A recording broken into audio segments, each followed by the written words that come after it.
एक बार फिर चंद्रयान-3 ने किया देश का नाम रोशन। इस ऐतिहासिक मिशन को लेकर क्या भारत सरकार का बड़ा ऐलान। 23 अगस्त के दिन एक बार फिर चंद्रयान रचेगा इतिहास। मिली ऐसी खुशखबरी की झूम उठे इसरो के वैज्ञानिक। दोस्तों, इस बात में कोई दो राय नहीं है कि चंद्रयान-3 इसरो के सबसे सफल स्पेस मिशंस में से एक है, जिसने चांद पर तिरंगा फहराकर अंतरिक्ष में भी भारत की सफलता का परचम लहराया था। हालांकि आज चंद्रयान मिशन को लॉन्च हुए 1 साल बीत चुका है, लेकिन फिर भी यह मिशन एक के बाद एक उपलब्धियां हासिल कर रहा है। जी हां, आपने बिल्कुल सही सुना।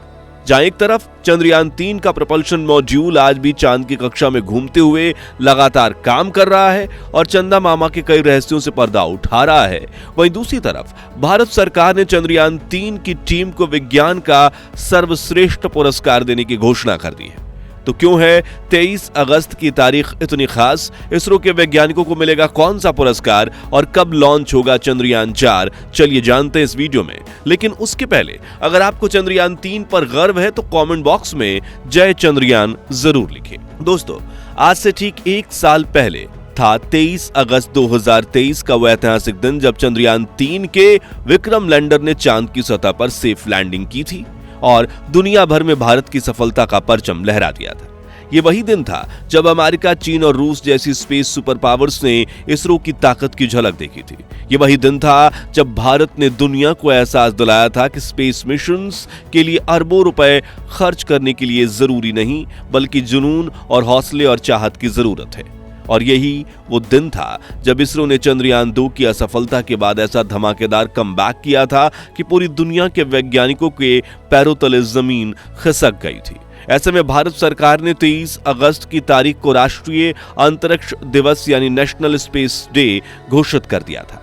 और इस साल मनाए जाने वाले नेशनल स्पेस डे के लिए सरकार ने कुछ ऐसा प्लान किया है जो ऐतिहासिक दिवस को हमेशा हमेशा के लिए यादगार बना देगा। जी हां, 23 अगस्त के दिन भारत सरकार देश के महान वैज्ञानिकों को देश के सबसे प्रतिष्ठित पुरस्कारों में से एक राष्ट्रीय विज्ञान पुरस्कार देने वाली है, जिसमें इसरो की चंद्रयान-3 टीम का नाम भी शामिल है। आपको बता दें कि राष्ट्रीय विज्ञान पुरस्कार में 4 तरीके के अवार्ड्स शामिल हैं।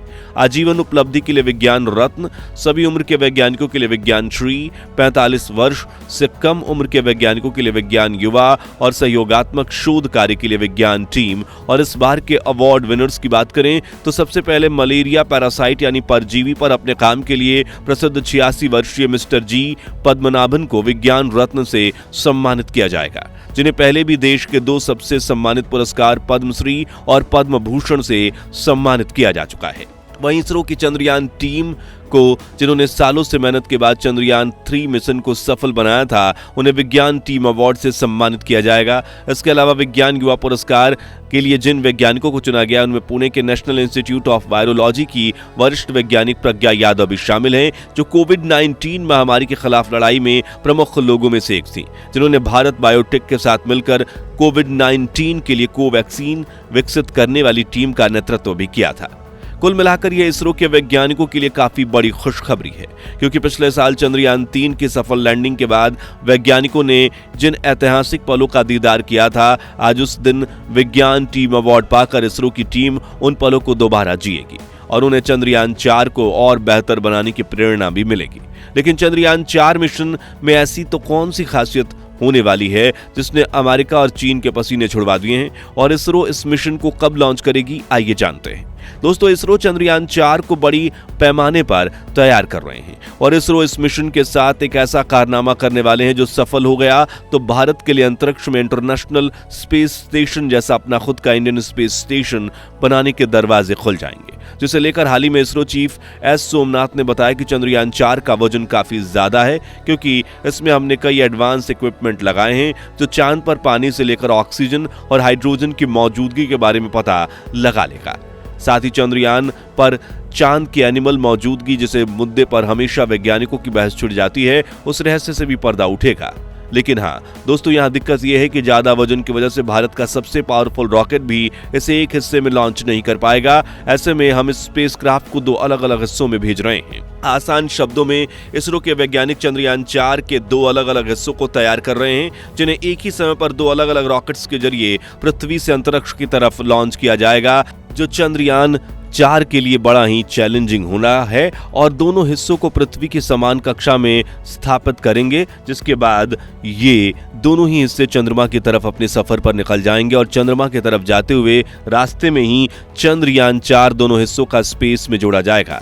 यानी एक तरफ यात्रा हो रही होगी और दूसरी तरफ 2 स्पेसक्राफ्ट जोड़कर एक हो जाएंगे। लेकिन कैसे? तो सबसे पहले हजारों किलोमीटर प्रति घंटे की रफ्तार से चलते हुए दोनों हिस्से एक दूसरे के पास आएंगे और ऑटोमेटिक प्रोसेस से इन दोनों के बीच में जॉइंट हुक्स लग जाएंगे, जिससे दोनों को मिलाकर एक स्पेसक्राफ्ट तैयार होगा। आपको बता दें कि जोड़ने की इस प्रक्रिया को डॉकिंग कहा जाता है। अब वैसे तो आपने इंटरनेशनल स्पेस स्टेशन से स्पेसक्राफ्ट की डॉकिंग की प्रोसेस के बारे में जरूर सुना होगा, जिससे स्पेसक्राफ्ट में बैठे एस्ट्रोनॉट्स ISS में जा सकते हैं और वहां रहकर अपने रिसर्च मिशन को पूरा करते हैं।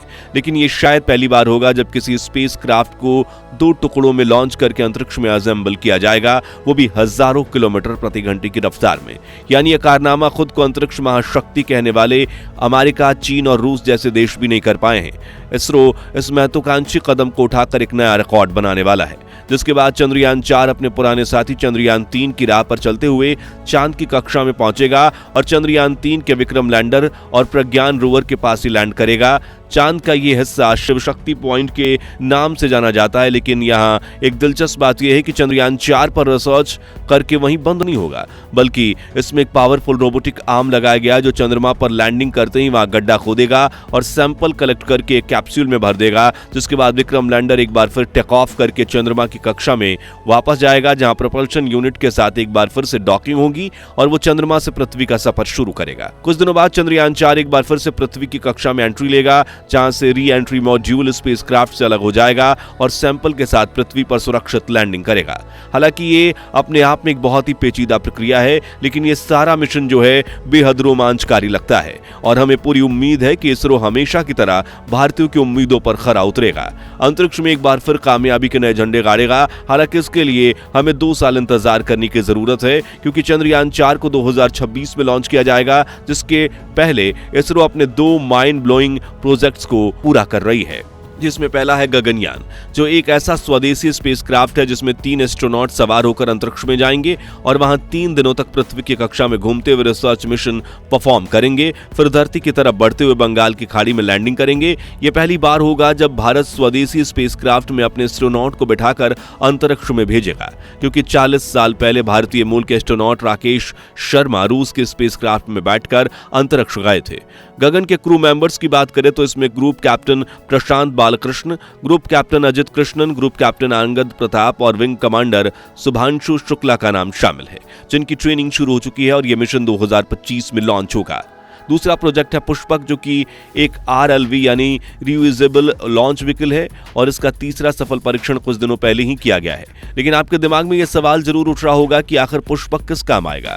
तो जैसा कि आप जानते हैं कि किसी भी स्पेसक्राफ्ट को अंतरिक्ष में ले जाकर लॉन्च करने वाले रॉकेट को समंदर में गिरा दिया जाता है और वो दूसरी बार काम नहीं आता, लेकिन इस लॉन्च मिशन में करोड़ों रुपए खर्च होते हैं। जैसे कि इसरो के सबसे ताकतवर PSLV यानी पोलर सैटेलाइट लॉन्च व्हीकल के एक लॉन्च का खर्च 130 करोड़ रुपए है, जबकि नासा के SLS यानी स्पेस लॉन्च सिस्टम का खर्च $2.2 बिलियन है। ऐसे में इसरो ने अपना पुष्पक RLV यानी कि रीयूजेबल लॉन्च व्हीकल डेवलप किया है, जो किसी भी स्पेसक्राफ्ट या सैटेलाइट को लॉन्च करके अंतरिक्ष में ले जाएगा और फिर समंदर में गिरकर तबाह होने के बजाय उड़ते हुए अंतरिक्ष से पृथ्वी के वातावरण में वापस आएगा और एक फाइटर जेट की तरह ही किसी भी एयरपोर्ट के रनवे पर लैंड करेगा, जिसके बाद इसे रिफ्यूल करके इसका दोबारा इस्तेमाल किया जा सकेगा, जिससे जो सैटेलाइट 130 करोड़ रुपए में लॉन्च हो रही है उसे लॉन्च करने का खर्च 10 करोड़ से भी कम हो जाएगा। खैर दोस्तों, अगर आपको भी इसरो के वैज्ञानिकों पर गर्व है तो कमेंट बॉक्स में जय इसरो, जय चंद्रयान लिखकर विज्ञान पुरस्कार जैसी बड़ी उपलब्धि प्राप्त करने के लिए चंद्रयान टीम को बधाई जरूर दीजिए। साथ ही इस वीडियो को लाइक और शेयर करके इस खुशखबरी को हर भारतवासी तक पहुंचाइए और ऐसी दिलचस्प खबरों के लिए इस चैनल को सब्सक्राइब करके पास वाली घंटी जरूर बजा दीजिए। जय हिंद, जय भारत।